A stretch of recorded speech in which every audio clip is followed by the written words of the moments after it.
Floyd Mayweather insists his career is now done, Steve. He's 50-0. He's done everything he's wanted to accomplish. He's made over $1 billion in the ring.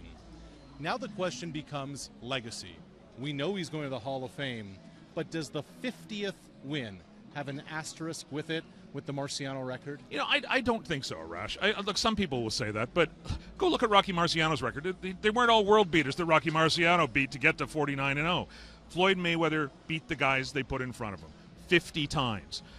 Not all of those guys were world champions. He got some guys after their best before date. But the fact is, to be undefeated over 50 fights at this level is astounding. It is unprecedented. So, we can talk about what Floyd Mayweather is historically, and people will be talking about that for decades. But you cannot take that record away from him. It was legit. It was a boxing match. He won. He won them all. Mosley, Hatton, De La Hoya, Pacquiao, he faced them all, he beat them all. Now what about Conor McGregor?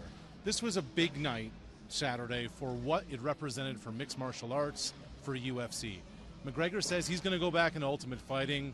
You have to believe that he and Dana White had a deal coming into this. Where does Conor McGregor now vault to in the combat game? Well, I think as a name and name recognition, he was already pretty high, but he's at the top right now. I think he's ahead of anybody in boxing, for instance. That doesn't mean that I think he'll ever box again. But let's think about this. He talked his way into this fight. Yeah, he did. He absolutely created this. He created the demand for it. He talked his way through it. They promoted the heck out of it. He got into the ring. He was guaranteed $30 million Saturday night. He's going to make a way more than that, but that's the bottom line. Way more than he ever would have made in UFC. And he went into the 10th round with Floyd Mayweather and held his head high. That is a victory on about 6 different levels for Conor McGregor. And so whatever he does now, he's won. He's won. It's a good day for UFC, but it's a great day for Conor McGregor. Here's the real question now. Where does boxing go from here? Mixed martial arts is pretty stable. UFC is headed in the direction where the popularity is there.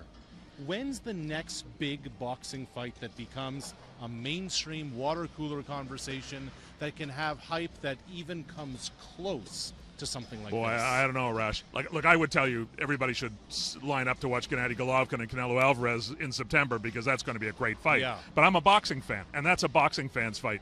There are no real crossover personalities in terms of the mainstream. Canelo Alvarez is a superstar in Mexico and for Mexican Americans, but he's not known to a lot of people. Gennady Golovkin is an incredibly exciting fighter, but he's not exactly a household name. The one guy, I would say, who has a chance is Anthony Joshua, the British heavyweight who beat Vladimir Klitschko, won the heavyweight title. He's young. He's exciting. There's a guy who could be the new face of boxing. None, as of now, move the needle. So a sport looks for a new superstar as a legendary one says goodbye.